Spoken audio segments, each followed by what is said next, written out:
Tonight, we're going to talk about how many stars exist in the universe. Our own galaxy holds somewhere around 250 billion stars, packed into a single spiral disk 100,000 light-years across. And the Milky Way is just one galaxy. The universe holds trillions of them, most looking nothing like our own, smaller, fainter, some barely detectable even with our best instruments, each one carrying its own hidden population of stars that current telescopes are only just beginning to find. Layer all of that together, and the total climbs into a number so large, it becomes one of the hardest figures in all of science to actually pin down. By the end of tonight, you're going to understand exactly how big that number really is and how it gets built, piece by piece, from galaxy after galaxy. Before we get started, if you love exploring the depths of space as much as we do, take a second to like the video or subscribe. It's a simple action, but it helps this channel reach more curious minds like yours. Now, let's begin. Go outside tonight. Find a place away from city lights. Let your eyes adjust for 20 minutes. On a perfect night, from a perfect dark site, you will see approximately 5,000 stars. 5,000. That is the sum total of individual stars visible to human eyes anywhere on Earth, at any time, under any conditions. Out of everything that's up there, the human eye can see 5,000. That number will mean something different to you by the end of tonight. Let's start with the first problem, which is that you can't count stars the way you count apples in a bowl. You can't point at each one and say 1, 2, 3, working your way through the universe until you're done. The distances are too vast. Most stars are invisible to us, not because they don't exist, but because they're too far away, or hidden behind clouds of gas and dust, or simply too dim to detect, even with the best telescopes we've ever built. So astronomers do something clever. They count a small sample of stars in a region they can see clearly, figure out how many stars per unit of volume that represents, then multiply by the estimated volume of the galaxy or the observable universe, depending on what they're trying to calculate. This is inference, not counting. It's the same method a fisheries biologist uses to estimate how many fish are in a lake. You don't drain the lake and count them. You sample a section, count what you find, and extrapolate. The result is always an estimate. But it's a rigorous one, built on measurements, cross-checked against multiple methods, and revised every time better instruments come online. We're going to work through that estimate, piece by piece, and by the time we're done, you'll have a real number. Let's start with our own galaxy, the Milky Way. We live inside it, which creates an immediate problem. It's very hard to map something when you're embedded in it. Imagine trying to describe the layout of a city while you're standing in the middle of a single building. You'd need to figure out not just what you can see, but what's behind the walls, and how the walls relate to everything else you can't see from where you're standing. That's our situation with the Milky Way. We're located about 26,000 light-years from the galactic center, orbiting in a spiral arm called the Orion Arm, or the local arm, depending on which survey you're reading. We're not at the center. We're not at the edge. We're somewhere in the middle, and we've never seen our own galaxy from the outside. Every image you've ever seen of the Milky Way as a complete galaxy is either an artist's reconstruction or a photo of a different galaxy entirely. We know what the Milky Way looks like, mainly through indirect evidence. The way stars and gas are distributed, the velocities of objects orbiting the center, infrared surveys that can see through the dust clouds, blocking our view in visible light, radio observations that map the distribution of hydrogen gas. That radio technique deserves a closer look, because it's one of the strangest and most useful tools in this entire process. Neutral hydrogen atoms, the raw material that eventually collapses to form new stars, emit a very faint radio signal at a wavelength of about 21 centimeters, produced by a tiny quantum flip in the atom's electron. Any single atom only does this once every few million years, an almost negligible event. But interstellar space contains so much hydrogen that the combined signal from billions of atoms doing this simultaneously across the galaxy becomes clearly detectable from Earth. Radio telescopes map this 21-centimeter signal across the sky, tracing the location, motion, and density of hydrogen gas throughout the Milky Way, including regions completely hidden from visible light by dust.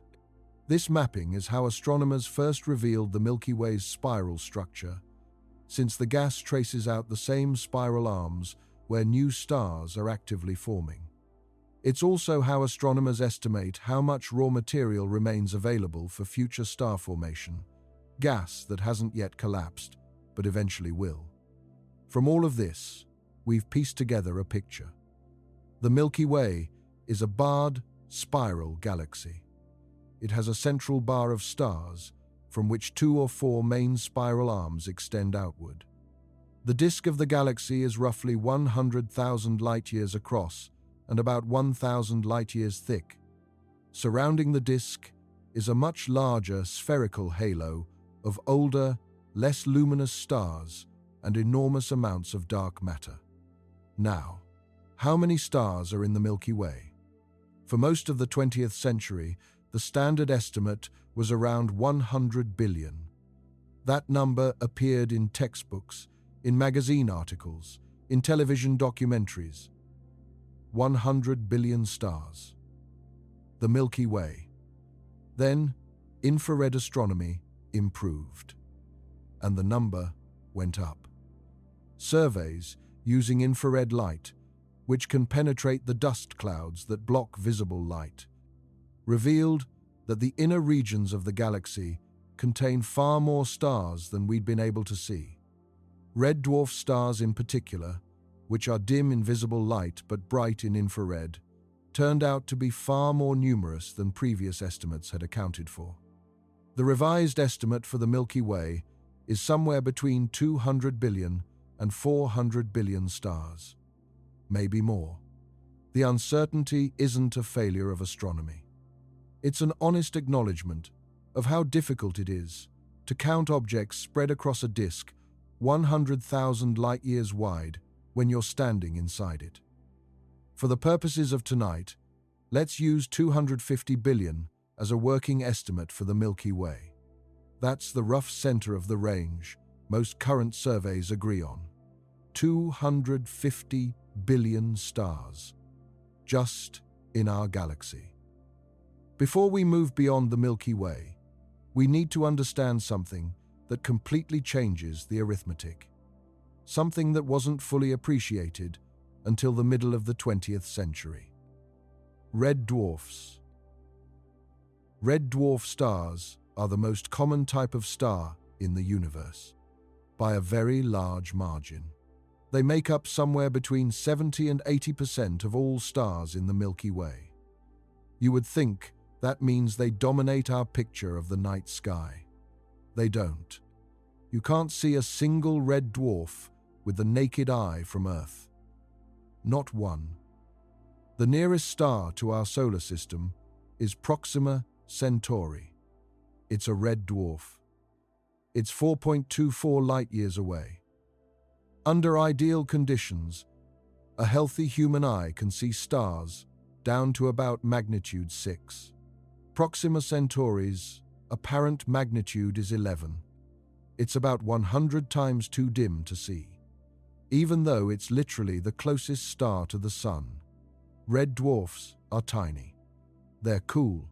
Their surface temperatures run between roughly 2,100 degrees Celsius and 3,400 degrees Celsius. or about 3,800 degrees Fahrenheit to 6,200 degrees Fahrenheit. Compare that to the Sun's surface, close to 5,400 degrees Celsius, or nearly 10,000 degrees Fahrenheit. They emit mostly red and infrared light, rather than the yellow-white light we see from the Sun, and they're small. The smallest red dwarfs are barely larger than Jupiter. A red dwarf, with 8% of the Sun's mass, sits right at the boundary between star and not a star. Below that threshold, nuclear fusion doesn't ignite, and you have a brown dwarf instead. But here's what matters for counting. Red dwarfs are not just common. They are astronomically common in the most literal sense of that phrase. The Milky Way contains an estimated 160 to 200 billion red dwarf stars. Out of a total of 250 billion stars, that means roughly 3 out of every 4 stars in our galaxy is a red dwarf you will never see with your own eyes.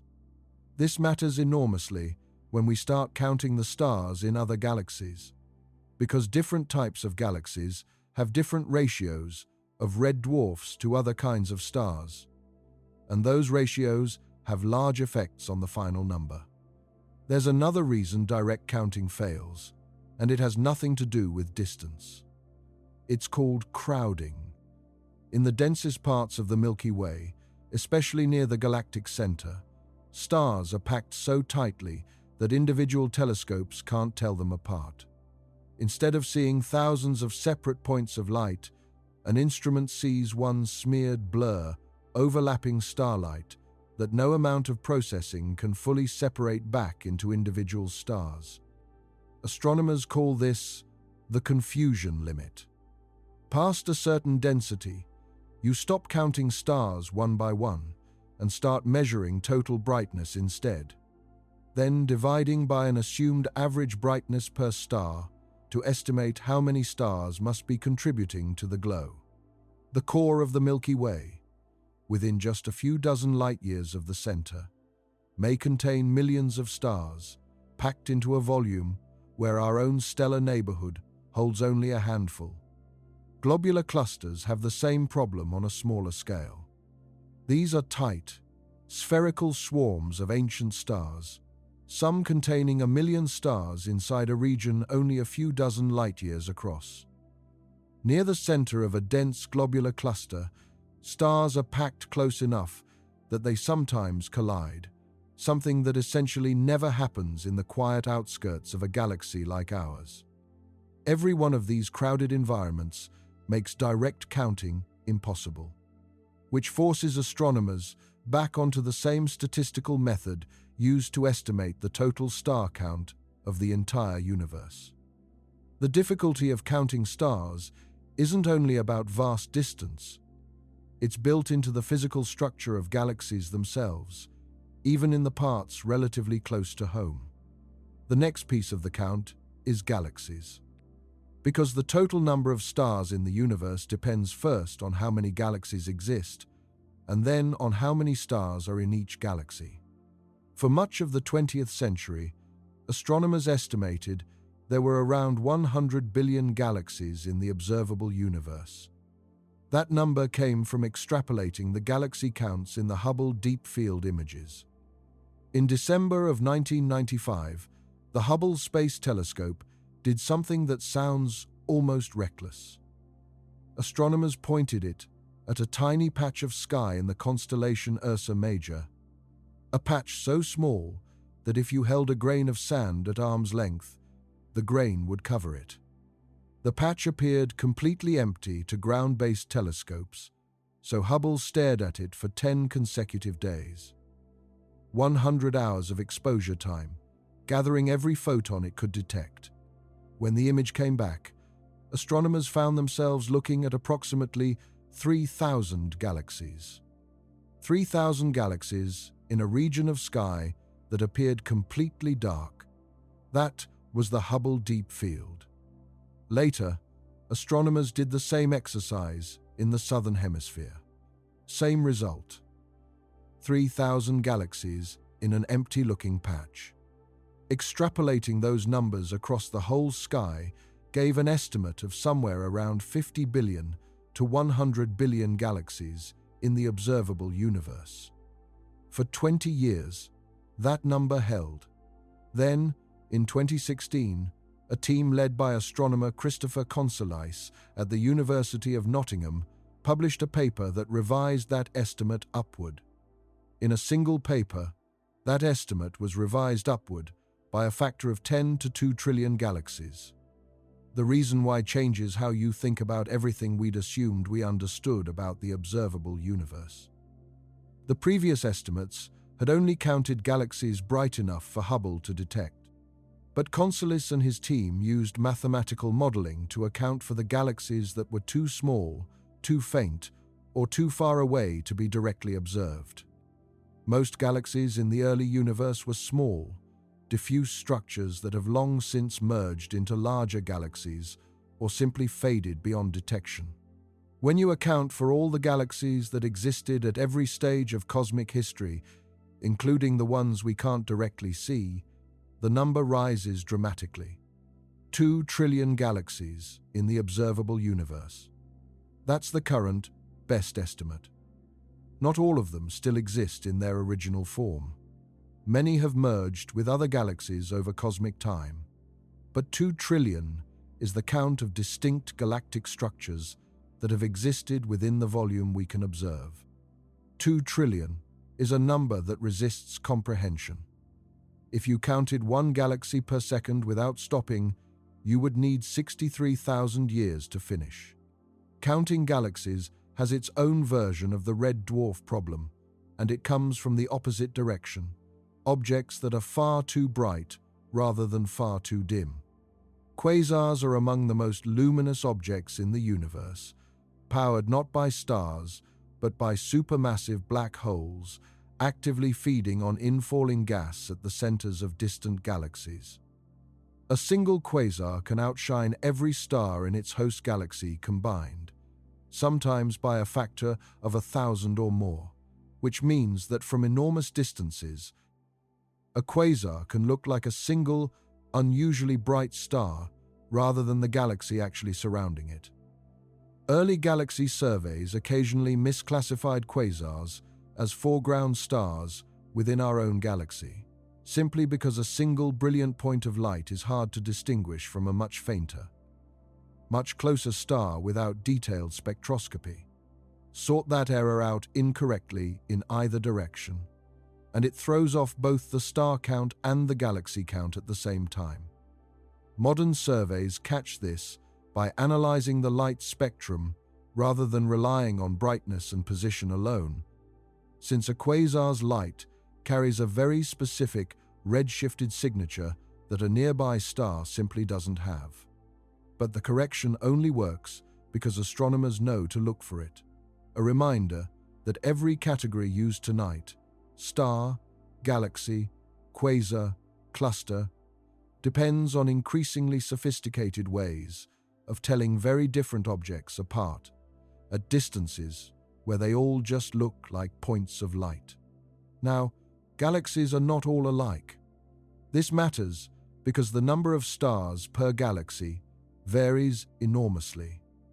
The Milky Way is a medium to large spiral galaxy with 250 billion stars. But there are galaxies that dwarf it completely. IC 1101 is the largest galaxy we've ever found. It's an elliptical galaxy located about 1 billion light-years from Earth in the constellation Virgo, near the Serpens border. It's roughly 500,000 light-years across. Using the isophotral measurements astronomers consider most reliable, some older, more popular figures cite a diameter in the millions of light-years. But those numbers include an extremely diffuse outer halo. Most astronomers don't count as part of the galaxy itself. The Milky Way is 100,000 light-years across. IC 1101 is about 5 times wider. Its volume, relative to the Milky Way, is mind-bending. Estimates of its stellar population run to 100 trillion stars, 400 times more than the Milky Way, all inside a single galaxy. Then there are dwarf galaxies, which represent the other extreme. The Canis Major dwarf is among the nearest such structures to the Milky Way, though whether it's a genuine separate galaxy or simply a feature of the Milky Way's own warped, flared outer disk is still debated among astronomers. It contains about 1 billion stars, roughly 1/250th of the Milky Way's stellar population. The Segway, two dwarf spheroidal galaxy, one of the smallest known galaxies, contains fewer than 1,000 stars. Not 1,000 billion. 1,000. The universe contains galaxies spanning 11 orders of magnitude in stellar population, from fewer than 1,000 stars to more than 100 trillion. When you're trying to estimate the total number of stars in the observable universe, which type of galaxy you assign as average matters enormously. This is where the estimate gets complicated and where different astronomers arrive at different numbers. A galaxy-by-galaxy average, weighted by how many galaxies of each type exist, lands on something like 100 billion stars per galaxy. That's the number most often used in popular science writing. It's a convenient figure. It's also probably an underestimate, because it doesn't fully account for the abundance of red dwarfs in elliptical galaxies. More on that in a moment. It's worth explaining exactly where that 100 billion stars per galaxy figure actually comes from, because it isn't guesswork. Astronomers measure a galaxy's total light output, its luminosity, using telescopes calibrated with extreme precision. Then they estimate the galaxy's total mass, using the motion of its stars and gas, or the way its gravity bends light from objects behind it, a technique called gravitational lensing. Divide mass by light, and you get something called a mass-to-light ratio, a single number that describes, on average, how much material it takes to produce a given amount of brightness in that particular galaxy. That ratio is different for every type of galaxy, because it depends heavily on what kind of stars dominate the mix. A galaxy full of young, massive blue stars produces enormous light for relatively little mass, since a handful of hot giants can outshine millions of fainter stars combined. A galaxy full of old red dwarfs does the opposite, containing enormous mass, and therefore enormous numbers of stars, while producing comparatively little light. This is exactly the trap that caught astronomers off guard with elliptical galaxies, and exactly what Peter van Dokkum's spectral analysis was designed to correct. Once you have a reliable mass-to-light ratio for a given galaxy type, and a reasonable assumption about the average mass of an individual star, you can divide the galaxy's total stellar mass by that average and arrive at an estimated star count, without ever counting a single individual star directly. This is the actual machinery behind every galaxy averaged figure quoted tonight. Not a guess, and not a direct tally, but a chain of measurements, mass, light, and an assumed stellar population, stacked together into a number precise enough to trust, and uncertain enough to keep revising. The basic calculation multiplies 2 trillion galaxies by roughly 100 billion stars per galaxy on average, which gives you 200 sextillion, a 2, followed by 23 zeros. That is the standard estimate for the number of stars in the observable universe. You'll see this number reported as roughly 10 to the 23rd power in scientific papers. You'll also see it reported as 200 billion trillion, because a sextillion is a billion trillion. Let's try to get a sense of the scale. If you took 200 sextillion grains of sand, they would fill a sphere only about 18 miles across, nowhere close to the size of a planet. If you lined up 200 sextillion hydrogen atoms in a row, the line would stretch about 13 billion miles, roughly 140 times the distance from the Earth to the Sun. A long way, but still far short of a single light year. If every person alive on Earth right now were assigned stars to count, each person at 1 star per second, counting continuously without sleep, it would take the entire human population close to 800,000 years to count them all. 200 sextillion. That's the number. But the number comes with a significant caveat. It might be wrong. Not because the method is flawed, but because what we mean by average stars per galaxy depends heavily on what we assume about the proportion of red dwarfs. In 2010, a team of astronomers led by Peter van Dokkum at Yale University published a paper with uncomfortable implications for anyone who liked the neat round number of 200 sextillion. Van Dokkum and his colleague Charlie Conroy were studying elliptical galaxies. Elliptical galaxies are the large, roughly spherical or egg-shaped galaxies that form when spiral galaxies collide and merge. They're extremely common. They're also very old, containing mostly ancient, dim stars rather than the bright young stars you see in spiral galaxies. Van Dokkum and Conroy were studying the spectra of these elliptical galaxies, looking specifically for absorption features caused by red dwarf stars. Red dwarfs leave faint but distinctive fingerprints in the light of a galaxy.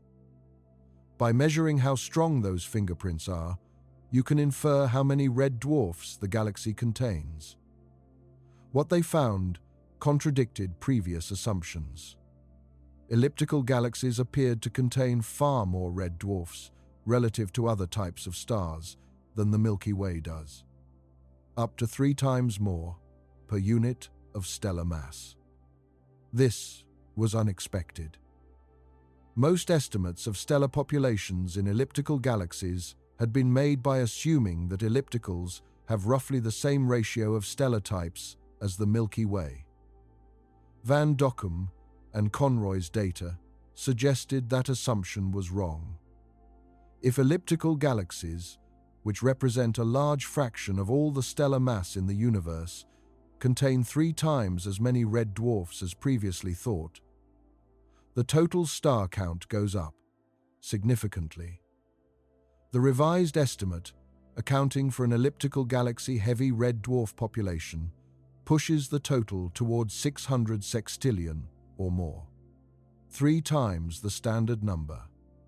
This is an active area of research. Not all astronomers agree on the magnitude of the effect. The techniques for inferring red dwarf populations from galaxy spectra are still being refined. But the basic direction is clear. If anything, 200 sextillion is probably a lower bound, not a final answer. The true number may be considerably higher. The assumption Van Dokkum's work challenged has a formal name. The initial mass function. It's a mathematical description of how many stars of each mass are produced whenever a cloud of gas collapses to form a new stellar population. And it's one of the most load-bearing assumptions in all of astrophysics. The modern version traces back to astronomer Edwin Salpeter, who in 1955 proposed a simple mathematical relationship. Low-mass stars vastly outnumber high-mass stars, following a specific, predictable curve. For decades, astronomers treated the Salpeter function and its later refinements as roughly universal, assuming the same ratio of small stars to large stars applied everywhere, in every galaxy, regardless of type. That assumption is precisely what Van Dokkum's spectroscopy called into question. If elliptical galaxies genuinely produce a bottom-heavier mix, more red dwarfs relative to Sun-like and massive stars, than spiral galaxies like the Milky Way, then a single universal initial mass function was never accurate to begin with. Every galaxy might have its own recipe, shaped by the specific density, temperature, and turbulence of the gas cloud it formed from. This is still being worked out. But it explains why the star count carries the uncertainty it does. It isn't a rounding error in a well-understood system. It's a genuine unresolved question about how star formation actually works, sitting underneath every galaxy average number in this entire calculation. Let's step back and make sure the scale is landing. The observable universe is a sphere about 93 billion light-years in diameter. The Sun is about 865,000 miles in diameter. A light-year is about 5.9 trillion miles. The observable universe is so large that if you shrank it down to the width of the continental United States, the Milky Way would be about the length of a car. We are unimaginably small. And yet, within that unimaginable volume, there are a minimum of 200 sextillion suns. Most of them are red dwarfs. Most of them are burning right now, fusing hydrogen into helium in their cores, maintaining the balance between gravity and radiation pressure that defines what it means to be a star. Most of them will continue burning for longer than the universe has currently existed. Red dwarfs can live for 1 trillion years or more. The universe is 13.8 billion years old. Red dwarfs, born in the early universe, are still teenagers. They have roughly 70 times more life ahead of them than behind. There are also stars that exist outside of galaxies entirely. These are the intracluster stars, or intergalactic stars, sometimes called rogue stars or orphan stars. They're stars that have been ejected from their parent galaxies through gravitational interactions, galaxy mergers, or close encounters with supermassive black holes. In the Virgo cluster, the nearest large galaxy cluster to our local group, astronomers estimate that between 10 and 50% of all stars are not inside any galaxy. They're drifting through the space between galaxies, not bound to any galactic structure, invisible in surveys that only look at identified galaxies. In galaxy clusters, where mergers and gravitational interactions are common, these intracluster stellar populations can be enormous. Some studies suggest that the intracluster stars in a cluster like Virgo could rival or exceed the total stellar population of all the cluster's galaxies combined. If that holds across the universe, the 200 sextillion estimate is missing a significant fraction of all stars. We can't count what we can't see. And intracluster stars are extraordinarily difficult to observe directly. They produce a faint, diffuse glow of light spread across enormous volumes of space, rather than a bright, concentrated source that stands out against the darkness.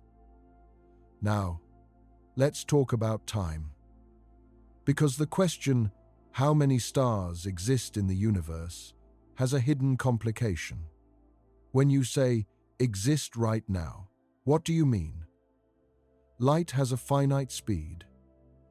The Sun is 8 light-minutes away. When you look at it, you see it as it was 8 minutes ago. Proxima Centauri is 4.24 light-years away. You're seeing it as it was 4 years ago. Andromeda is 2.5 million light-years away. The light entering your eye from Andromeda tonight left that galaxy when our ancestors were using stone tools for the first time. The most distant galaxies we can observe are over 46 billion light-years away. The light we see from them left when the universe was only a few 100 million years old. We're not looking at those galaxies as they are. we're looking at them as they were. Some of those distant galaxies no longer exist in their original form. They've merged with other galaxies. Their stars have evolved and died. The universe we observe through our telescopes is a composite image spanning nearly 14 billion years of cosmic history, all presented to us simultaneously because the light from different epochs is arriving at our location at different times.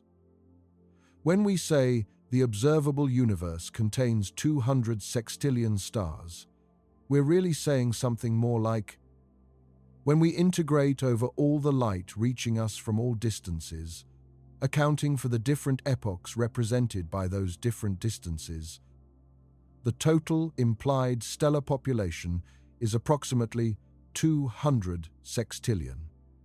It's not a snapshot of the universe right now. It can't be. No such snapshot is possible. The universe is so large that right now doesn't have a meaning across cosmic distances in the way it does in everyday life. Let's talk about what a star actually is. Because 200 sextillion is a count of individual things, and it's worth understanding exactly what those things are. A star is a nuclear reactor held together by gravity. That's the clearest definition. It's a ball of mostly hydrogen and helium gas compressed by its own gravity to such extreme temperatures and pressures at the center that hydrogen nuclei fuse together to form helium, releasing energy in the process. That energy is what makes stars shine. The energy comes from E equals mc squared. When 4 hydrogen nuclei fuse into one helium nucleus, the resulting helium nucleus is slightly less massive than the 4 original hydrogens. That missing mass is converted directly into energy. The conversion rate is extraordinarily efficient. The Sun converts about 600 million tons of hydrogen into helium every second. In doing so, it loses about 4 million tons of mass per second. That 4 million tons of mass becomes energy. And that energy radiates outward as the light and heat you feel on your face on a summer day. The Sun has been doing this for 4.6 billion years. It will continue doing it for another 5 billion years. At the end, it will have converted only about 0.1% of its original mass into energy. It has an enormous amount of fuel left. But the Sun is not representative of the universe's stars. It's a medium-sized star of a type called G-type, or yellow dwarf. The vast majority of stars are smaller, and a small number are vastly larger. Astronomers classify stars by their spectral type, using the letters O, B, A, F, G, K, and M. The sequence runs from hottest to coolest. That specific, seemingly arbitrary sequence of letters has a human history behind it. It was largely the work of Annie Jump Cannon, an astronomer at Harvard College Observatory in the early 20th century, working alongside the same team that included Henrietta Swan Leavitt. Cannon personally classified the spectra of more than 350,000 stars by eye, examining photographic plates one at a time and sorting each star into its proper category based on the pattern of dark lines in its light. Her system simplified an earlier, more cluttered classification scheme down to the clean O, B, A, F, G, K, M sequence, still used today, ordered by temperature rather than the historical order in which the categories happen to be discovered. Generations of astronomy students have used the mnemonic, "Oh, be a fine girl, kiss me to remember the order," a strange piece of trivia riding on top of a system built from 350,000 individually inspected stars. O-stars are blue giants and supergiants, burning at surface temperatures above roughly 29,700 degrees Celsius, or about 53,500 degrees Fahrenheit. They're among the most luminous objects in the universe. A single O-star can outshine the Sun by a factor of 1,000,000 or more. They're rare, violent, and short-lived. An O-star might burn for only a few million years before exploding as a supernova. B-stars are blue to blue-white, somewhat cooler than O-stars, but still extraordinarily bright. Rigel, the bright blue star in Orion's foot, is a B-star. It shines with the luminosity of approximately 120,000 suns. A-stars are the white and white-blue stars at the upper middle of the stellar sequence. Sirius, the brightest star in the night sky, is an A-star. Sirius is 25 times more luminous than the Sun. F-stars are yellow-white, slightly hotter and more massive than the Sun. G-stars are yellow. The Sun is a G-star. Tau Ceti, one of the nearest stars, with a roughly Earth-like planet in its habitable zone, is also a G-star.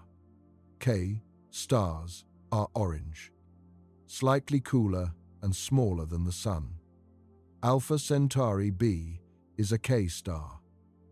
And then there are M-stars, red dwarfs, the most common type of star in the universe. Surface temperatures between roughly 2,100 degrees Celsius and 3,400 degrees Celsius, or 3,800 degrees Fahrenheit to 6,200 degrees Fahrenheit, between 70 and 80% of all stars, the ones you can never see with the naked eye. Below M stars sits the boundary between star and brown dwarf at about 80 Jupiter masses, or 8% of a solar mass. Below that threshold, gravity alone cannot compress the core enough to sustain hydrogen fusion. The object glows for a while from gravitational contraction, then slowly fades.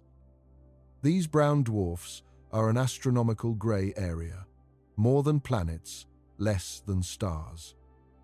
No one is quite sure how many of them exist. Their faintness makes them hard to detect. They may rival or even outnumber true stars in some counts. Their existence is one of many reminders that the universe doesn't care about the categories we've invented to describe it. The spectral sequence describes temperature and color, but it doesn't capture just how extreme the size range of stars actually is. On the small end, red dwarfs can be barely larger than Jupiter, a star you could theoretically fit dozens of into the volume of the Sun. On the large end, the universe contains stars so big that the word star barely feels adequate. The current record holder is a red hypergiant known as Stephenson 218, located in the constellation Scutum. Its radius is estimated at roughly 930 million miles, meaning that if it replaced the Sun at the center of our solar system, its surface would extend out past the orbit of Saturn, Mercury, Venus, Earth, Mars, Jupiter, all of it would be inside the star. Despite that almost incomprehensible size, Stephenson 218 is far less massive than its volume suggests. Because red hypergiants are extremely diffuse, their outer layers barely held together by gravity at all. Stars like this live fast and end quickly, burning through their fuel in a few million years, a blink of an eye compared to the trillion-year lifespans of the red dwarfs that make up most of the universe's stellar population. The stars that dominate the count, by sheer numbers, are small, dim, and almost eternal. The stars that dominate our imagination, the giants and hypergiants, are rare, brief, and represent only the smallest fraction of everything actually out there. Before going further out, look at what's actually nearby.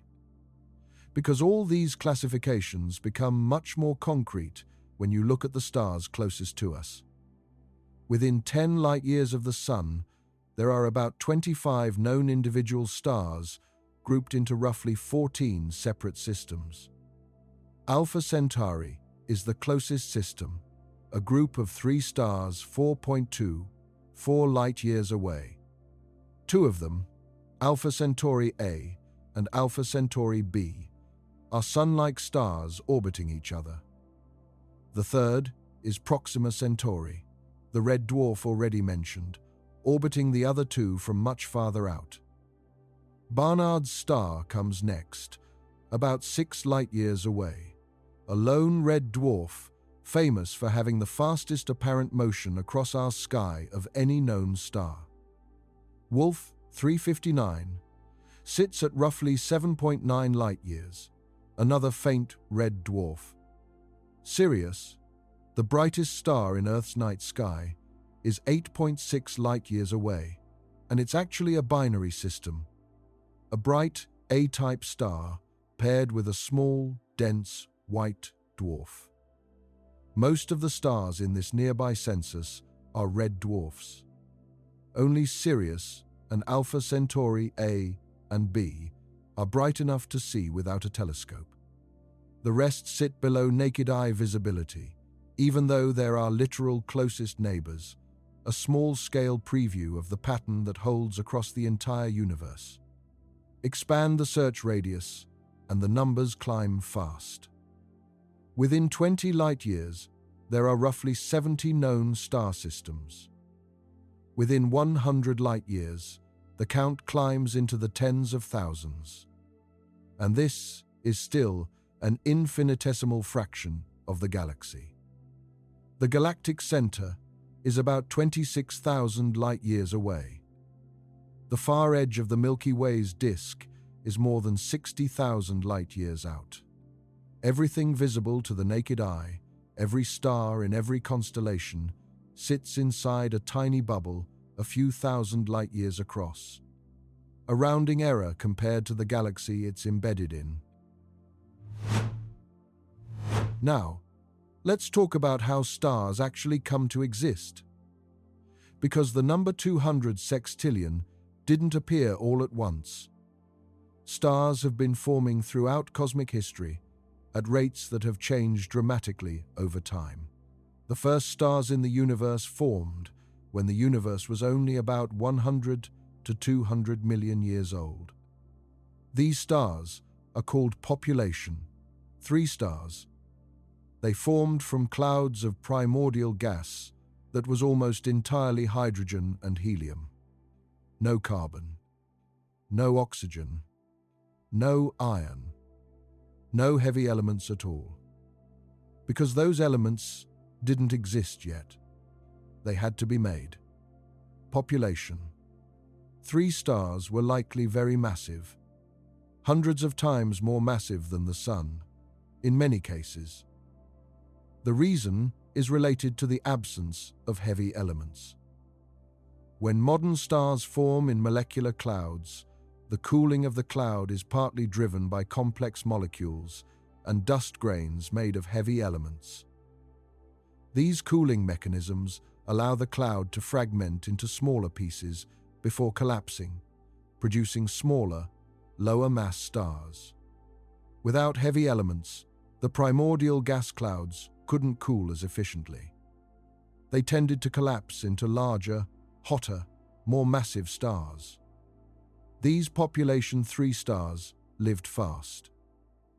The most massive burned through their fuel in just a few million years and exploded as supernovae, or possibly as direct collapse black holes. Their explosions seeded the surrounding gas with the first heavy elements: carbon, oxygen, nitrogen, silicon, iron.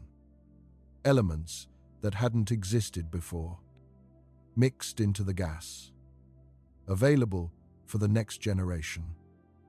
For decades, this early picture of population 3 stars was theoretical. Nobody had actually observed a genuine population, 3-star, or the earliest galaxies they would have formed inside. That started to change with the James Webb Space Telescope, launched in December of 2021 and fully operational the following year. Webb was built specifically to see farther back in time than Hubble ever could, using infrared instruments sensitive enough to catch the faint, stretched light of the very first galaxies. And almost immediately, it found something unexpected. Galaxies that appeared to be already large, already structured, and already surprisingly bright, at distances corresponding to just a few 100 million years after the Big Bang. That timing was a problem. The standard models of galaxy formation didn't predict galaxies that massive forming that quickly. There hadn't been enough time, according to the existing theory, for that much gas to collapse and that many stars to form. Astronomers are still working through what this means. Some of it may be observational, galaxies appearing brighter than expected because of how efficiently their young, massive stars convert gas into light. Some of it may point to gaps in the standard model of early star formation, meaning the first generation of stars formed faster, or in larger numbers, or under different conditions than previously assumed. Either way, the practical effect on the star count is the same direction it's always been. Every time a better instrument looks farther back, the number of stars implied by the early universe goes up, not down. The 200 sextillion figure already tries to account for this, using models calibrated against the best available data. But Webb is actively rewriting that data, one deep field at a time, and the total is likely to move again as more of its observations are analyzed. The next generation of stars is called Population 2, formed from gas that now contained a small but meaningful fraction of heavy elements, courtesy of the Population 3 supernovae. Population 2 stars are old. They formed over 10 billion years ago in the early universe. Many are still alive today because they tend to be low mass, low luminosity stars that burn slowly. The globular clusters you see orbiting the Milky Way are packed with Population 2 stars. Tight, spherical balls of hundreds of thousands of ancient stars orbiting the galactic center in elliptical orbits, remnants of the early universe preserved in the halos of galaxies. Population 2 stars are metal-poor in astronomical terminology. When astronomers say metals, they mean all elements heavier than hydrogen and helium. Every carbon atom in your body. Every oxygen atom in your lungs. Every calcium atom in your bones. To an astronomer, all of those are metals. Population 2. Stars have less of them than the Sun does because they formed from gas that had only been enriched once by Population 3, supernovae. Methuselah's star is a Population 2 star, formally designated HD 140283. It's about 200 light-years from Earth. Its age has been estimated at approximately 12 billion years, based on the most recent analysis of the star. Earlier estimates had placed it as old as 14.5 billion years, which would have made it older than the universe itself, an impossibility that took years of refined distance and composition measurements to resolve. Methuselah's star may be one of the oldest individual stars still in existence. It formed when the universe was very young, from some of the first chemically enriched gas to exist anywhere in the cosmos. It has been burning ever since, quietly, for roughly 12 billion years. The Sun is 4.6 billion years old. Methuselah's star has been burning for over 2.5 times longer than the Sun has existed. Population 1. Stars are the youngest generation. They formed from gas that had been enriched by multiple generations of stellar evolution and supernova explosions. They're metal-rich. The Sun is a population 1 star. So is every star you can see with your naked eye in the night sky, with very few exceptions. Population 1 stars are found predominantly in the disk and spiral arms of galaxies, where active star formation is ongoing. The interstellar medium in those regions has been continuously enriched by the cycle of star formation, stellar evolution, and stellar death. Stars form, burn through their fuel, and when they go, they return most of their mass to the interstellar medium, enriched with the heavy elements forged in their cores, and the next generation forms from that material. 13.8 billion years of this cycle has produced stars with increasingly complex compositions. The Sun contains more than 90 naturally occurring elements. That diversity of elements is a direct result of billions of years of stellar nucleosynthesis. You are made of the waste products of dead stars. Every atom in your body, heavier than helium, was forged in the core of a star that no longer exists. The calcium in your bones was synthesized in a supernova shockwave. The iron in your blood was made in the dying core of a massive star. The oxygen in the air you're breathing right now was created in the interior of a star that exploded before our solar system was born. This isn't metaphor, it's nuclear physics. The universe spent 10 billion years building heavy elements before our solar system formed. The stars that died to make those elements are long gone, but their cores are still here. We breathe them. There's a definitional wrinkle buried inside all of this counting. What actually counts as one star? Most people picture a star the way the Sun looks, a single point of light, alone in space. But the Sun is unusual in that respect. A large fraction of all stars are not alone. They exist in binary systems, 2 stars orbiting a shared center of mass, or in triple systems, or occasionally in even larger groupings. Among Sun-like stars, roughly half exist in binary or multiple systems. Among the most massive stars, the fraction is even higher, with some studies suggesting the majority of O and B stars have at least one companion. Red dwarfs, despite being the most numerous stars in the universe, tend to be single more often than not, though a meaningful fraction still have companions. This matters for the star count, because every galaxy survey and every stellar census has to make a choice. Do you count a binary system as one object or 2? Standard practice counts individual stars, not systems, which means the 200 sextillion figure already reflects binaries as separate entries. But it also means that some of the brightest points of light in any given galaxy survey aren't single stars at all. They're 2 stars so close together that their light blends into what looks, from enormous distances, like a single source. Sirius is a nearby example. For most of human history, it appeared to be one star.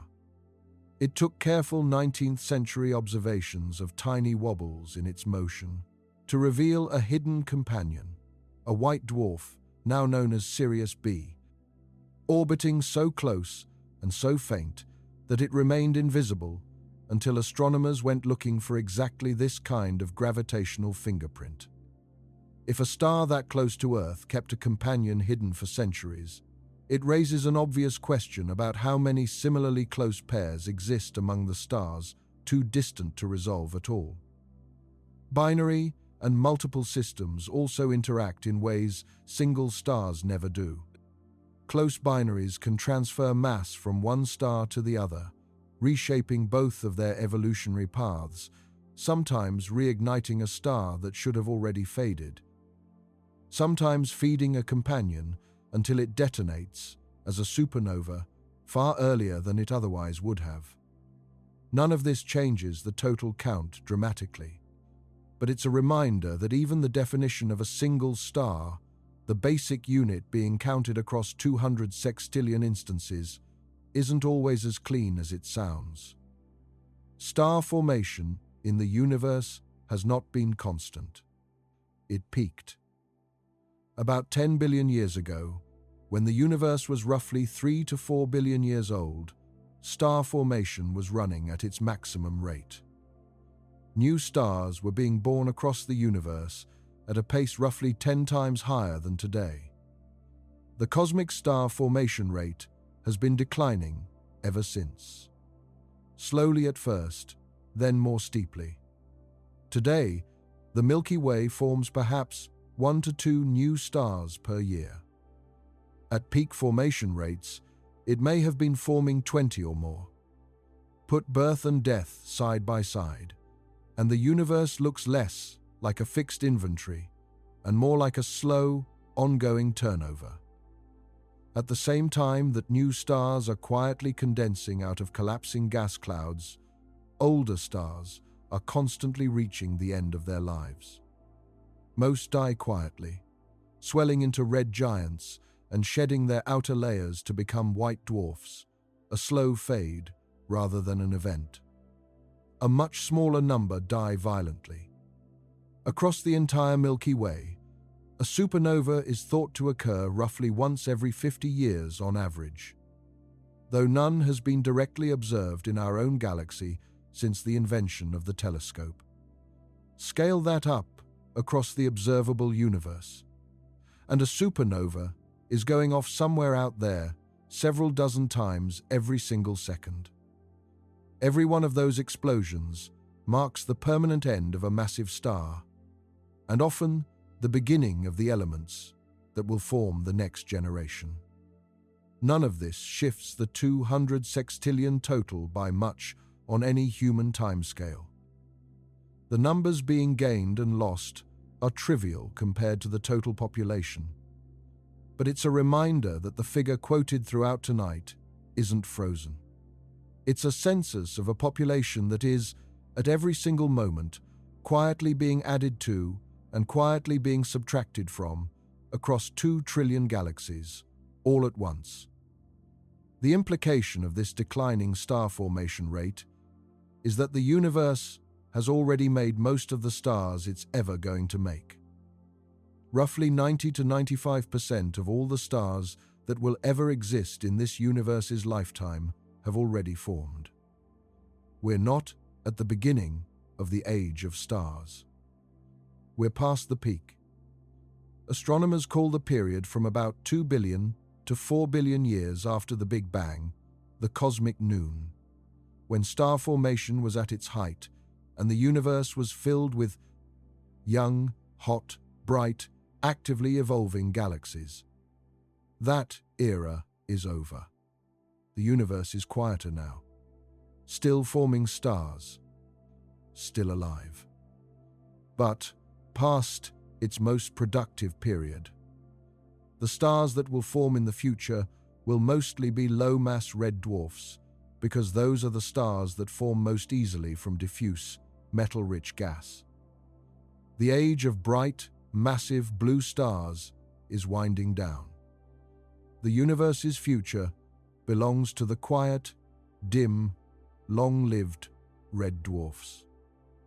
There's another layer to this problem that has nothing to do with distance or dimness or which galaxy a star happens to sit inside. It has to do with time. Not the time it takes light to reach us, but the time it takes a star to actually finish becoming a star. Star formation isn't instantaneous. It's a slow, messy, drawn-out process, and depending on exactly when you look, the thing you're looking at may not qualify as a star yet at all. The nearest active stellar nursery to Earth sits inside the Orion Molecular Cloud Complex, roughly 1,300 light-years away. Part of it is visible without a telescope, as the faint smudge below Orion's belt, known as the Orion Nebula. That smudge is a cloud of cold hydrogen gas and dust, tens of light-years across, and it is actively manufacturing new stars right now, tonight, while you're watching this. At its heart sits the Trapezium Cluster, 4 massive young stars whose combined radiation lights up the surrounding gas and carves it into the glowing shape. Astronomers first catalogued centuries ago. Those 4 stars are almost unimaginably young by stellar standards, somewhere between 100,000 and 1 million years old. Compare that to the Sun's 4.6 billion years. If the Sun's lifetime were scaled down to a single calendar year, the trapezium stars would have formed sometime in the last few hours of December 31st. They are, on any cosmic timescale, newborns. Surrounding them, scattered through the nebula, are hundreds of protostars in various stages of formation. And this is where the counting problem gets genuinely strange. A protostar isn't a fully formed star. It's a dense core of collapsing gas, pulled together by its own gravity, growing hotter and denser at the center as more material falls inward. It glows, faintly, from the heat of that gravitational collapse alone, radiating in the infrared long before any nuclear fusion begins. Surrounding it is often a rotating disk of leftover gas and dust, the same disk that may eventually flatten into planets. At this stage, there is no fusion happening. No hydrogen is being converted into helium. The object is bright only because it is falling in on itself, converting gravitational energy into heat.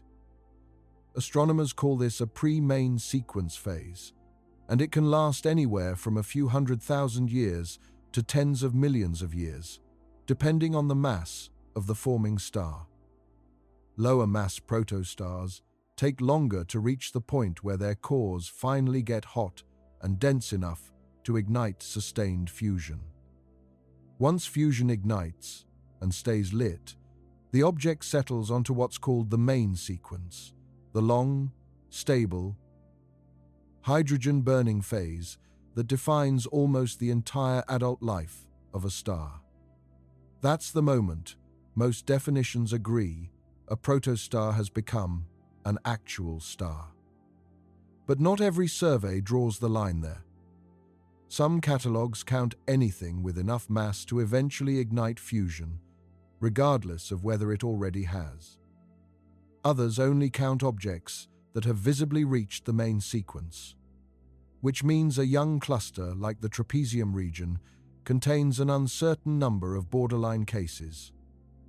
Cores that are massive enough to become stars, glowing brightly enough to be detected, but not yet technically burning hydrogen.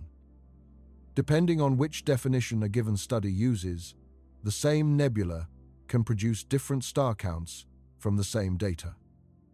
A related population makes this even messier.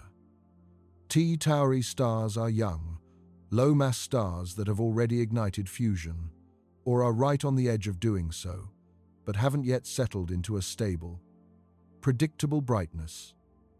They flare, dim, and flicker unpredictably, still shedding the last of their formation-era turbulence, still often surrounded by the remnants of their birth disk. They're unambiguously stars by most definitions, but they don't behave like mature ones, and their instability makes them harder to catalogue consistently across large surveys.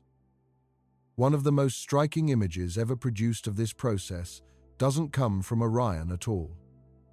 It comes from the Eagle Nebula, roughly 7,000 light-years away, in a structure that became famous under a different name entirely: the Pillars of Creation. Photographed first by Hubble in the 1990s and again by Webb decades later. The pillars are towering columns of cold gas and dust, several light-years tall, each one riddled with small, dense knots called evaporating gaseous globules. Inside many of those knots, protostars are forming right now, hidden from visible light entirely, detectable only in infrared, where Webb's instruments can see straight through the obscuring dust to the collapsing cores inside. The pillars themselves are being slowly eroded by the intense radiation of nearby massive stars, sculpted into their famous shape by the very process of star formation happening around them. In a few 100,000 years, on a timescale short by galactic standards, the pillars may not exist at all, eaten away entirely. Their remaining gas either fed into forming stars or blasted outward by radiation and stellar winds. Star formation is also strikingly inefficient, and that inefficiency matters for the count. Molecular clouds, like the one in Orion, contain enormous reserves of gas, sometimes hundreds of thousands of times the mass of the Sun. But only a small fraction of that mass actually ends up locked inside new stars. Most estimates put the star formation efficiency of a typical molecular cloud somewhere between 1 and 10%. The rest of the gas gets dispersed, blown away by the radiation and stellar winds of the stars that do form, or simply never collapses far enough to ignite anything at all. This means that when astronomers try to estimate how many stars a given amount of interstellar gas will eventually produce across an entire galaxy, they aren't doing a simple mass conversion. They're applying an efficiency factor derived from studying nearby regions like Orion in extraordinary detail, then extrapolating that factor to clouds too distant and too faint to study directly, which folds yet another layer of inference into the 200 sextillion figure. There's a final piece of this that connects back to something closer to home. Stars rarely form alone. The overwhelming majority of stars, including almost certainly the Sun, formed as part of a cluster, a group of hundreds or thousands of siblings condensing out of the same collapsing cloud at roughly the same time. Open clusters like the Pleiades, visible to the naked eye as a tight knot of blue-white stars in the constellation Taurus, are relatively young examples of exactly this kind of birth group, still loosely bound together, still recognizable as a family. But most clusters don't stay together. The gravitational pull between individual stars in a cluster is weak compared to the tidal forces of the galaxy as a whole, and over tens or hundreds of millions of years, most open clusters slowly disperse, their members drifting apart, scattered across different spiral arms, eventually losing any trace of their shared origin. The Sun's birth cluster dispersed long ago. Somewhere out there, among the 250 billion stars of the Milky Way, are the Sun's actual stellar siblings, born from the same cloud at the same time, roughly 4.6 billion years ago. Astronomers have spent years trying to identify even one of them by matching chemical fingerprints in stellar spectra, since siblings born from the same cloud should share a nearly identical mix of elements. A handful of candidates have been proposed. None have been confirmed with certainty. The Sun's original family is gone, unidentifiable, dissolved into the general stellar population of the galaxy after 4.5 billion years of orbital drift. Every star you can name in the night sky, every star inside the 200 sextillion total, went through some version of this same process. A cold cloud, a slow collapse, a burst of birth alongside hundreds of unseen siblings, and eventually, a long drift into anonymity within the wider galaxy. The count doesn't just have to reach across space.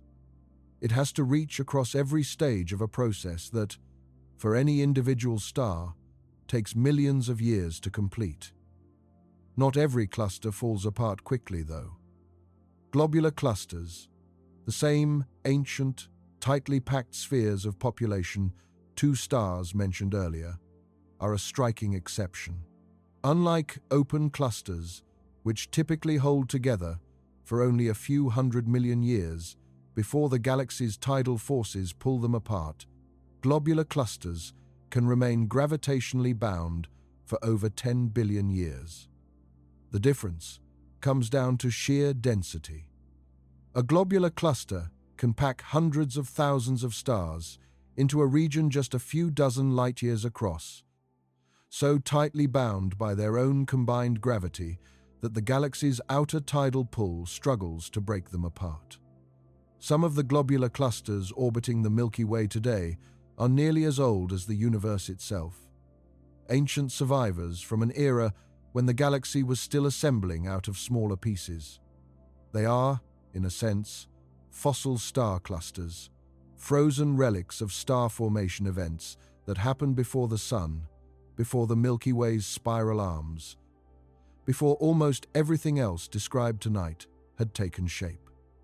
That contrast, a young open cluster like the Pleiades, scattering within a few 100 million years, against a globular cluster still intact after more than 10 billion, says something about how differently the universe holds onto the stars it makes, depending on nothing more than how tightly they happened to form together in the first place.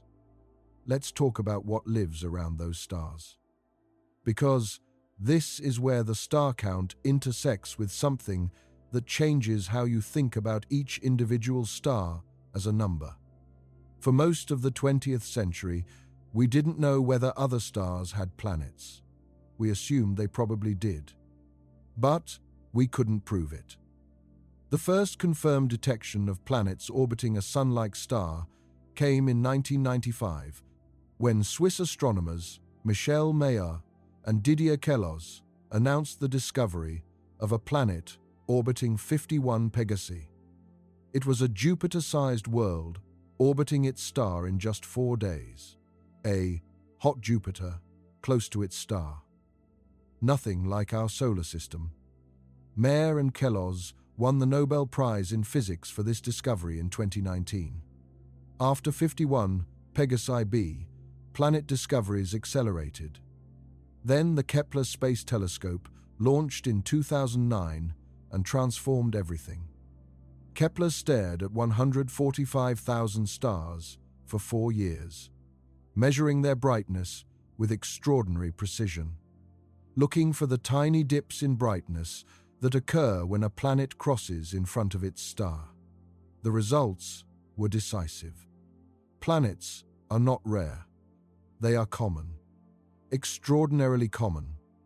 Statistical analysis of Kepler's data suggests that, on average, every star in the Milky Way has at least one planet, possibly more. The estimate now stands at somewhere between 1 and 2 planets per star, on average, with many stars having multiple planets.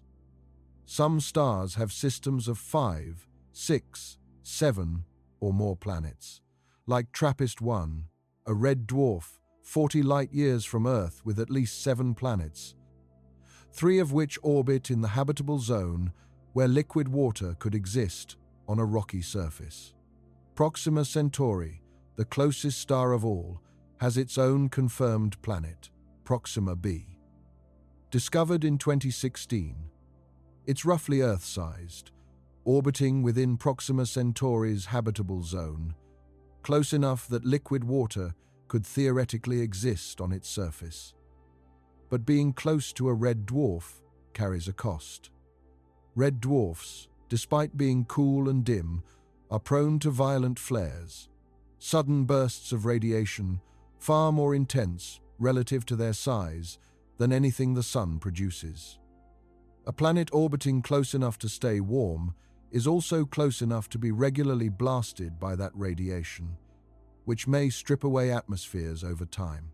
Whether Proxima b could actually support anything resembling life remains an open question, and one of the most actively studied in modern astronomy.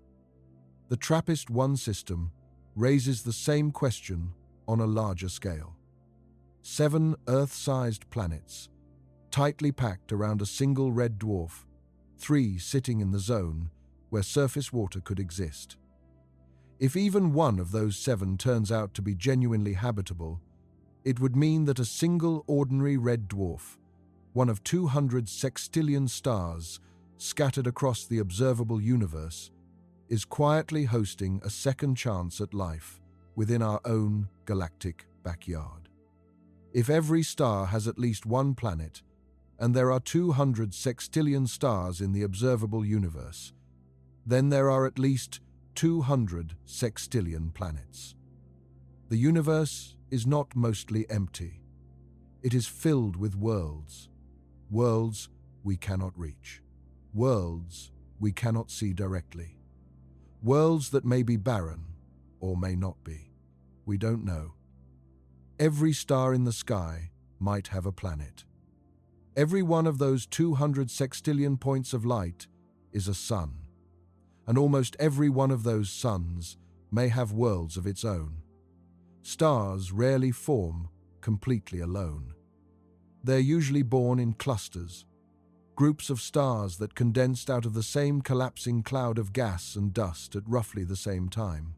2 broad types of clusters exist, and they tell very different stories. Open clusters are loose young groupings, typically containing anywhere from a few dozen to a few thousand stars, spread across a region a few dozen light-years wide. The Pleiades, visible to the naked eye in the constellation Taurus, is an open cluster containing around 1,000 stars, though only a handful are bright enough to see without a telescope. Open clusters don't stay together forever. The gravity of the galaxy itself, along with close encounters with other stars and gas clouds, gradually pulls them apart. Most open clusters disperse within a few 100 million years, their stars scattering to become the ordinary, unclustered population that fills most of a galaxy's disk. The Sun itself likely formed in an open cluster of this kind, alongside thousands of sibling stars that have long since drifted away, scattered across the galaxy, impossible to identify individually anymore. Globular clusters are a different phenomenon entirely. These are old, extremely dense, roughly spherical swarms, often containing hundreds of thousands of stars, sometimes more than 1 million, tightly bound by gravity into a region only a few dozen light-years across. The Milky Way hosts around 150 known globular clusters, orbiting the galactic center in wide, looping paths that carry them far above and below the galaxy's disk. Unlike open clusters, globular clusters are gravitationally stable enough to survive for billions of years. Many of the stars inside them are among the oldest in the galaxy. Population: 2 stars formed when the Milky Way itself was still assembling. Counting stars inside a globular cluster runs into the same crowding problem described earlier. Dense cores where individual stars blur together, forcing astronomers to estimate total population from integrated brightness rather than a direct tally. Across the whole Milky Way, star clusters, open and globular combined, account for only a small fraction of the galaxy's total stellar population. Most stars, including the Sun, now drift as part of the general disk population, no longer gravitationally bound to the siblings they were born alongside. But every star in that general population once belonged to a cluster. The clusters are simply where the counting has to start, even though most of them have long since dissolved into the wider galaxy. Now, let's zoom out from individual stars and talk about the structures they inhabit. Because stars exist inside galaxies, galaxies collect into groups and clusters, and those clusters are themselves part of superclusters, the largest gravitationally bound structures in the observable universe. The Milky Way belongs to the local group. The local group is a collection of more than 50 galaxies, including the Milky Way, Andromeda, and the Triangulum galaxy, along with dozens of smaller dwarf galaxies. The local group spans about 10 million light-years. The total stellar population of the local group is dominated by the Milky Way and Andromeda. Andromeda, also known as M31, is similar in size to the Milky Way, possibly containing around 1 trillion stars. The local group contains roughly 1.5 trillion stars in total, give or take. The local group is itself falling toward a larger structure, the Virgo cluster. The Virgo cluster is a cluster of more than 1,300 galaxies located about 50 million light-years from Earth. It contains some of the largest galaxies known, including Messier 87, an elliptical galaxy at the cluster's center with an estimated 6 trillion stars. 6 trillion. That's 6,000 billion stars in one galaxy. 24 times more than the Milky Way. Messier 87 is also the galaxy at the center, of which, in 2019, we captured the first direct image of a black hole's shadow. A black hole with a mass 6.5 billion times the mass of the Sun, surrounded by a glowing ring of superheated gas. In the core of a galaxy with 6 trillion stars. The Virgo cluster is at the center of the Virgo supercluster, which is itself a smaller structure within an even larger one. In 2014, a team of astronomers, led by Brent Tully, mapped the motions of thousands of galaxies across a vast region of space, tracing the gravitational flows of those galaxies to identify their supercluster boundaries. What they found was Laniakea, a supercluster spanning 500 million light-years, containing roughly 100,000 galaxies, with a total mass of about 100 million billion times the mass of the Sun. Our local group sits at the edge of Laniakea, the Milky Way, on the outer fringe of a supercluster containing 100,000 galaxies. Laniakea is itself embedded in the cosmic web, the large-scale structure of the universe. The cosmic web looks like a three-dimensional network of filaments and nodes.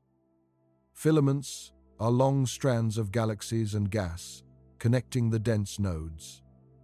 The nodes are galaxy clusters and superclusters. Between the filaments and nodes are the voids, vast regions of space largely empty of galaxies. The Botez void is one of the largest known. It spans roughly 330 million light-years. If you lived in a galaxy in the center of the Botez void, your nearest galactic neighbor would be 100 million light-years away. You would look in every direction and see almost nothing, no neighboring galaxies, just darkness, extending 100 million light-years in every direction. It would take humanity several more decades of technological advancement just to detect that other galaxies existed at all. The cosmic web is the largest confirmed structure in the observable universe. And every filament, every node, every galaxy in that web contains stars. 200 sextillion of them, at minimum. Let me tell you about the history of counting. Because humans have been trying to enumerate the stars for a very long time. The ancient Greeks made careful catalogues. Hipparchus, in the 2nd century BC, catalogued about 850 stars by position and brightness. Ptolemy expanded the catalogue to about 1,020 stars. These were the stars you could see. Nobody had any conception of how far away they were, or what they were. They were lights in the sky, believed by many to be holes in a celestial sphere, with fire shining through from beyond. Then came telescopes. In 1609, Galileo turned a simple spyglass toward the Milky Way and discovered something that changed astronomy forever. What looked to the naked eye like a glowing band of light dissolved, through the telescope, into thousands of individual stars. Stars so close together they couldn't be resolved with the naked eye. Stars so numerous that no one had suspected they were there. That single observation established that the Milky Way was made of stars, not fog. But how many stars, and how large the structure containing them, remained deeply uncertain. William Herschel, in the late 18th century, made the first systematic attempt to map the Milky Way by counting stars in different directions. He assumed all stars were approximately the same intrinsic brightness, then used relative brightness as a proxy for distance. Brighter stars were closer. Dimmer stars were farther. By counting how many stars he could see in different directions and how bright they appeared, he tried to infer the three-dimensional shape of the Milky Way. He correctly deduced a disk shape, but placed the Sun near the center, which turned out to be wrong. His method failed because he couldn't account for the dust clouds that block light in certain directions, making the Milky Way appear smaller and the Sun more central than it actually is. It wasn't until the early 20th century and the work of Harlow Shapley that the Sun's true position was established. Shapley studied globular clusters, those tight balls of ancient stars orbiting the Milky Way. He found that they weren't distributed randomly around the sky. They were concentrated in one direction, the direction of Sagittarius. Shapley correctly deduced that the center of the Milky Way was in that direction, far from the Sun. We're not at the center. We're in the suburbs. This was a significant humiliation. Not the last one astronomy would deliver. Then came the question of whether our galaxy was the universe. In the early 20th century, the debate was genuine and fierce. Some astronomers believed the Milky Way was the entirety of creation, with the small fuzzy patches called nebulae being small objects within our galaxy. Others believed those nebulae might be island universes, separate galaxies like our own, at unimaginable distances. The debate was settled in 1924. Edwin Hubble, using the 100-inch Hooker telescope at Mount Wilson Observatory in California, resolved individual stars in the Andromeda Nebula. Among them, he identified a Cepheid variable star, a type of star whose intrinsic brightness is directly related to how fast it pulses in and out. This relationship had been discovered by Henrietta Swan Leavitt in 1912. Leavitt was working as a human computer at the Harvard College Observatory, assigned to measure and catalog the brightness of stars on photographic plates. She noticed that in the small Magellanic Cloud, a small satellite galaxy orbiting the Milky Way, the Cepheid variable stars followed a pattern. The ones that pulsed more slowly were intrinsically brighter. The relationship was tight, predictable. If you knew how fast a Cepheid pulsed, you knew how bright it actually was. Compare that to how bright it appeared from Earth, and you could calculate the distance. Cepheids became the universe's first reliable distance markers. Standard candles, objects of known luminosity that you could use to measure distances to other galaxies. Hubble used Leavitt's work. He measured the pulsation period of the Cepheid in Andromeda calculated its intrinsic brightness, compared it to its apparent brightness, and derived a distance. Andromeda was nearly 1 million light-years away, far outside the Milky Way, later revised to 2.5 million light-years. Either way, it was clearly not part of our galaxy. The Andromeda Nebula was an island universe, a separate galaxy of stars so distant that its individual members had been invisible to all previous observation.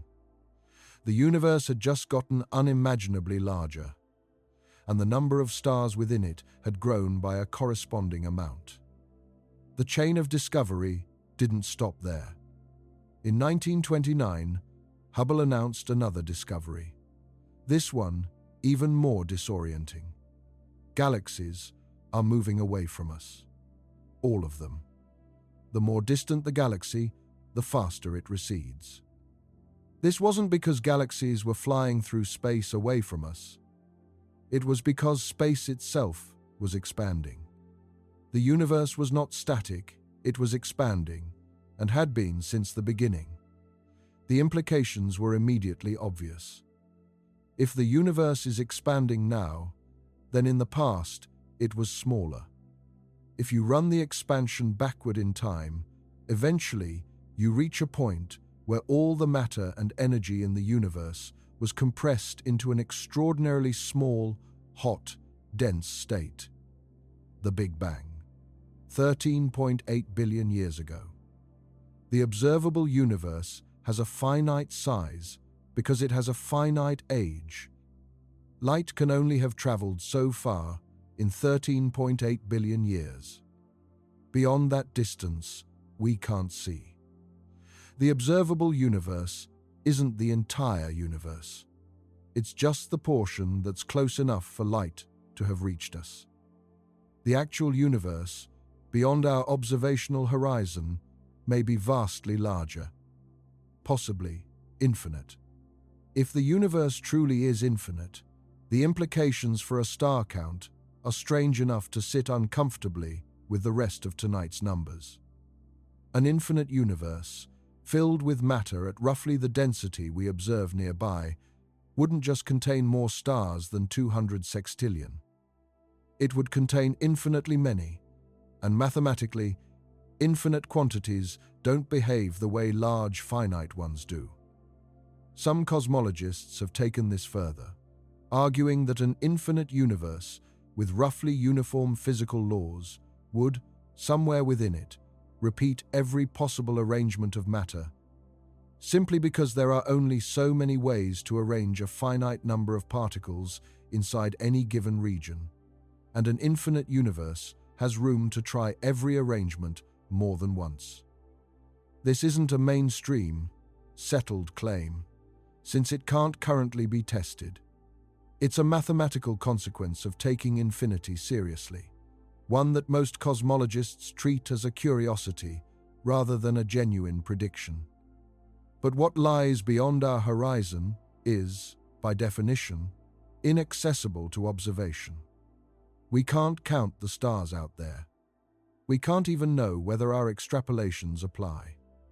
The 200 sextillion number is strictly a count for the observable universe. The universe as a whole, if infinite, contains infinitely more. The history of counting didn't stop with Hubble. In December of 2013, the European Space Agency launched a satellite called Gaia, and it changed what precise counting actually means. Gaia's job wasn't to look far away. It was built to measure, with extraordinary precision, the exact position, distance, and motion of over 1 billion individual stars in the Milky Way. Not estimate. Measure. Star by star. Gaia does this using a technique called parallax, watching how a nearby star appears to shift slightly against the background of more distant stars as Earth orbits the Sun. That tiny shift, measured with almost impossible precision, from a spacecraft orbiting nearly 1 million miles from Earth, gives a direct geometric distance, no assumptions about brightness required. Before Gaia, distances to most stars were estimated indirectly, using brightness and spectral type as a proxy, an inference method not unlike the ones used to estimate galaxy counts. Gaia replaced inference with direct measurement for over 1 billion stars, producing the most precise three-dimensional map of our galaxy ever made. 1 billion stars sounds enormous, until you remember that the Milky Way alone likely contains somewhere between 200 and 400 billion. Gaia has mapped less than 1% of the galaxy's total stellar population, and that 1% required one of the most ambitious space missions ever flown. That ratio says everything about the scale of the problem.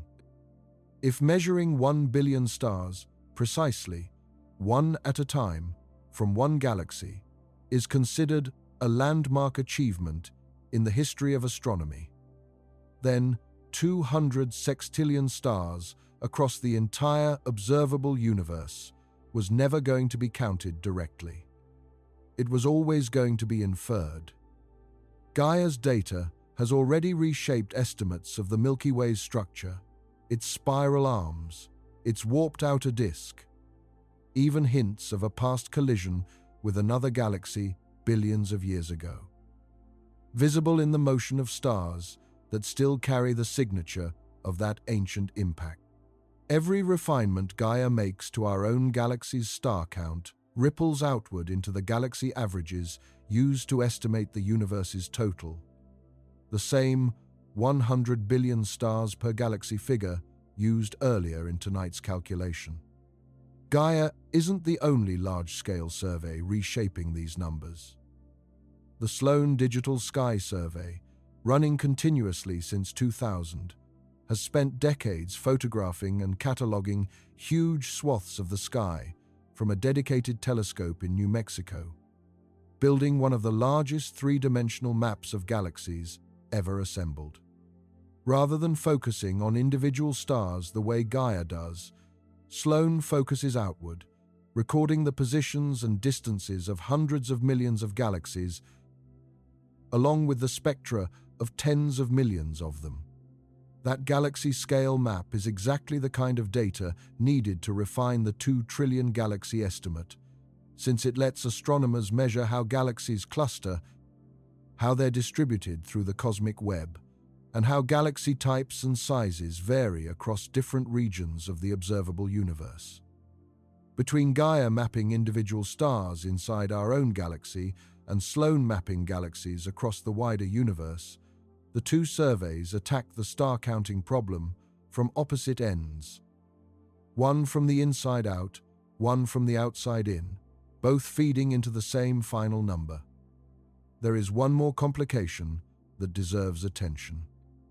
Dark matter. About 85% of the matter in the universe doesn't interact with light. It doesn't emit it. It doesn't absorb it. It's transparent to electromagnetic radiation of every kind. We can only detect it through its gravitational effects on ordinary matter. The rotation curves of galaxies reveal it. When astronomers measure how fast stars orbit the centers of their galaxies, they find something unexpected. Stars far from the galactic center orbit just as fast as stars close to it. In a solar system, the outer planets orbit more slowly than the inner ones. That's what you'd expect if most of the mass is concentrated in the center. But in galaxies, the rotation curves are flat. They don't decline with distance from the center. This means there's mass distributed throughout the galaxy and beyond, extending far outside the visible disk. A vast halo of invisible matter. Dark matter. Vera Rubin, in the 1970s, spent years patiently documenting this anomalous rotation behavior in dozens of galaxies. The evidence was overwhelming. Galaxies are embedded in halos of dark matter that outweigh the visible stars by a factor of roughly 5 to 1. What we call the Milky Way, the disk of stars and gas you can see, is maybe 15% of the total mass of the Milky Way system. The other 85% is dark matter, distributed in a vast, invisible halo extending hundreds of thousands of light-years beyond the visible galaxy. The Milky Way's dark matter halo is thought to extend out to roughly 600,000 light-years from the galactic center in every direction, which makes the halo's full span about 12 times the diameter of the visible disk. That halo is roughly spherical, which means dark matter surrounds the solar system in every direction, above and below the disk as much as within it. Every star, counted in this galaxy, sits embedded inside that same invisible structure, orbiting under its gravity without ever touching it. We don't know what dark matter is. We know it exists because its gravity does things. We know it's not made of ordinary atoms. We know it's not made of any particle we've yet identified in our particle accelerators. And we know that across the universe, dark matter outweighs all the stars, all the gas, all the planets, all the dust, by a ratio of roughly 5 to 1. The stars are a small fraction of the universe's total mass. The 200 sextillion of them, for all their number, are a minor component of what actually exists. If you added up all the ordinary matter in the universe, stars and gas and dust and planets and everything else, it would constitute about 5% of the universe's total mass energy content. Dark matter is another 27%. And the remaining 68% is dark energy. That 5, 27, 68% breakdown isn't a rough guess. It comes primarily from one of the most precise measurements ever made in physics, the cosmic microwave background, the faint afterglow of the Big Bang itself, still detectable in every direction of the sky as a bath of microwave radiation only a few degrees above absolute zero. That radiation was released when the universe was about 380,000 years old. The moment it first became cool enough for light to travel freely, instead of being constantly scattered by hot, dense plasma. Tiny temperature variations in that ancient light, differences of only millionths of a degree, encode an enormous amount of information about the universe's composition, its geometry, and its age. The European Space Agency's Planck satellite mapped this background with extraordinary precision between 2009 and 2013, and the breakdown of ordinary matter, dark matter, and dark energy quoted throughout tonight comes largely from its data. In other words, the same faint, ancient light that reveals how old the universe is also reveals how much of it is stars at all, pinning the 200 sextillion figure inside a much larger picture where stars are only a small fraction of everything actually there. Dark energy is the mysterious force driving the accelerating expansion of the universe. It was discovered in 1998 by two independent teams, one led by Saul Perlmutter, the other by Brian Schmidt and Adam Rice. They were studying Type 1, a supernovae, the explosions of white dwarf stars that have been pushed over a critical mass threshold by material stripped from a companion star. Type 1, a supernovae, have a characteristic peak luminosity. They're standard candles, like Cepheid variables, but visible across much greater distances. By measuring the distances to supernovae in distant galaxies and comparing those distances to the galaxy's recession velocities, the teams expected to see the expansion of the universe slowing down over time. Gravity pulls matter together. the expansion should be decelerating. Instead, they found the opposite. The expansion is accelerating, getting faster. Something is pushing space apart. Something that gets stronger as the universe grows larger. Something we have no physical understanding of. Perlmutter, Schmidt, and Rios shared the Nobel Prize in Physics in 2011 for this discovery. Dark energy now dominates the universe's total energy content. The stars, for all their number, for all 200 sextillion of them, are a minor feature in a universe mostly composed of things we don't understand. Let's talk about what happens to stars when they die. Because the stellar population of the universe isn't only stars currently fusing hydrogen. It includes the remnants left behind when stars finish their main sequence lives. What a star becomes when it dies depends on how massive it started out. Low and medium mass stars, like the Sun, will eventually exhaust their hydrogen fuel and swell into red giants. The Sun will expand until its outer layers engulf Earth's orbit. Then it will shed those outer layers in a spectacular expanding shell of gas called a planetary nebula. The core left behind is a white dwarf. A dense, hot, Earth-sized remnant made of carbon and oxygen, no longer fusing anything, slowly cooling over billions of years. The Milky Way contains an estimated 10 billion white dwarfs.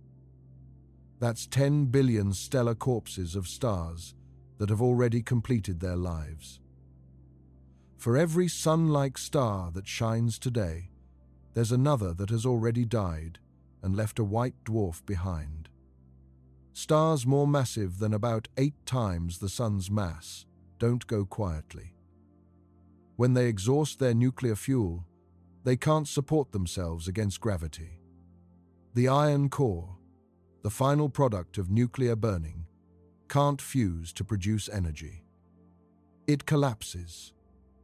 In a fraction of a second, the core shrinks from the size of Earth to the size of a city. The infalling outer layers rebound off the rigid core and blow outward in a cataclysmic explosion. A supernova. The brief light from a single supernova can outshine an entire galaxy of 100 billion stars. For weeks. What's left behind depends on the mass of the original star. A neutron star, for stars between about 8 and 20 solar masses. A stellar mass black hole, for the most massive. A neutron star is one of the most extreme objects in the universe. It's a ball of matter composed almost entirely of neutrons, packed to densities billions of times greater than atomic nuclei, typically about 12 miles across. A teaspoon of neutron star material would weigh about 1 billion tons on Earth. The Milky Way contains an estimated 100 million neutron stars. Most of them are cold, old, and essentially undetectable. A small fraction are pulsars, rotating neutron stars that beam radiation from their poles like cosmic lighthouses, sweeping our line of sight dozens or hundreds of times per second. Some of these pulsars are far stranger than the typical case. A normal young pulsar spins fast right after formation and gradually slows down over millions of years as its rotation energy bleeds away into radiation and magnetic fields. But some old, slow pulsars get a second life. If a neutron star exists in a binary system alongside a normal star, material from the companion can spiral inward and land on the neutron star's surface. That infalling material carries angular momentum, and it transfers that momentum to the neutron star, spinning it back up. These recycled objects are called millisecond pulsars, and they can end up rotating hundreds of times per second, faster than the young pulsars that formed only moments after their parent star's death. The fastest known pulsar spins more than 700 times every second, a stellar remnant the size of a city, rotating faster than a kitchen blender. The best millisecond pulsars keep time more precisely than atomic clocks, stable enough that astronomers have used networks of them to search for gravitational waves rippling through the galaxy, treating the whole Milky Way as a giant, natural detector. Stellar mass black holes, the remnants of the most massive stars, number in the millions in the Milky Way as well. We detected the first direct gravitational wave signatures from merging stellar mass black holes. In 2015, LIGO, the Laser Interferometer Gravitational Wave Observatory, detected ripples in spacetime from two black holes, each roughly 30 solar masses, spiraling together and merging 1.3 billion light-years from Earth. The merger released more energy, in a fraction of a second, than all the stars in the observable universe combined emit in the same time. And we detected it as a tiny vibration, changing the length of a 2.5-mile arm by less than 1/10,000th the width of a proton. The sensitivity required to build that detector is almost beyond comprehension. So the stellar population of the universe includes not just the burning stars, but their remnants. Billions of white dwarfs, hundreds of millions of neutron stars, millions of stellar mass black holes. These objects don't show up in a count of stars, but they represent the accumulated history of everything that came before. Even so, across the Milky Way alone, that's still only a small fraction of the galaxy's roughly 250 billion living stars. But it's a permanent, ever-growing tally. And it will only climb as more of those living stars complete their lives. Star formation, as already established, peaked roughly 10 billion years ago and has been declining ever since. Run that decline forward instead of backward, and the future comes into focus. Massive stars, the O and B types that burn hot and blue, are already becoming rarer, simply because there's less of the dense, cold gas needed to form them. The universe's remaining gas supply is being consumed faster than it's being replenished, and within roughly 1 trillion years, most galaxies will have exhausted the raw material for making new stars entirely. After that point, the era of star formation effectively ends. What remains will be dominated by red dwarfs, the same stars that make up most of the 200 sextillion counted tonight, because they burn so slowly that many of the ones alive right now will still be shining 1 trillion years from now. Even red dwarfs don't last forever. Given enough time, tens of trillions of years by some estimates, even the longest-lived red dwarfs will exhaust their hydrogen and fade into white dwarfs, cooling remnants with no fuel left to burn. Eventually, those white dwarfs cool further into cold, dark spheres called black dwarfs, though the universe isn't yet old enough for a single one to exist. The math for that transition runs into numbers even larger than tonight's count, on the order of 1 quadrillion years or more. Long after that, in an era so distant that current physics can only sketch its outline, even matter itself may not survive, if the more speculative theories about proton decay turn out to be correct. Astronomers call the current period the stelliferous era, the age of the universe defined by actively burning stars. It has a beginning, a middle, and, however distant, an end. Right now, the universe sits closer to the beginning of that era than the end. Let me now try to bring the number 200 sextillion back to the scale you started with. You live in a solar system with one star. One. That star is one of about 250 billion stars in the Milky Way. The Milky Way is one of perhaps 50 to 60 galaxies in the local group. The local group contains roughly 1.5 trillion stars in total. The local group is one of hundreds of galaxy groups and clusters in the Virgo supercluster. The Virgo supercluster is itself a small region within Laniakea. Laniakea is one structure in the cosmic web that fills the observable universe. And the observable universe contains at least 200 sextillion stars. 200 sextillion. That is the number. That's what the evidence points to. Everything we know about galaxy distribution, stellar populations, red dwarf abundance, and the geometry of the cosmos converges on a number in that range. Some adjustments, accounting for intracluster stars and a higher red dwarf fraction in elliptical galaxies, push the total towards 600 sextillion or beyond. 200 sextillion is the baseline, the minimum the evidence currently supports.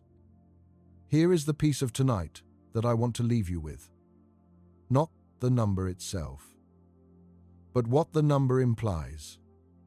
You can see roughly 5,000 stars on a perfect night. 5,000 stars out of 200 sextillion. That means the fraction of stars visible to your unaided eyes is approximately 2.5 times 10 to the negative 20. That's a decimal point, followed by 19 zeros, followed by 25. Almost nothing. The night sky that has oriented every civilization on Earth, every navigation system, every creation myth, every sense of our place in the cosmos, represents a fraction of the total universe so small it doesn't have a common name. And yet, it is enough. It has always been enough to make us look up. It has always been enough to make us wonder. A species that cannot see more than 5,000 stars spent centuries building instruments to reveal 200 sextillion of them. Not because we needed to. Because we needed to know. That compulsion, the refusal to accept the limits of what your eyes can see as the limits of what exists, is what science is. It's what astronomy is. It's what tonight has been. Go outside. Find a dark place. Let your eyes adjust and count. You'll make it to 5,000 before the sky begins to lighten. 5,000 stars. Each one of them is one of 200 sextillion. Each one is a sun. Each one may have worlds. And almost none of them will ever be touched by anything human-made. They'll burn on regardless. Long after you're gone. Long after this planet is gone. Some of them, the red dwarfs, will still be burning when the universe is 100 times older than it is now. 5,000 stars you can see. 200 sextillion that are there. The difference between those two numbers is the universe. Good night.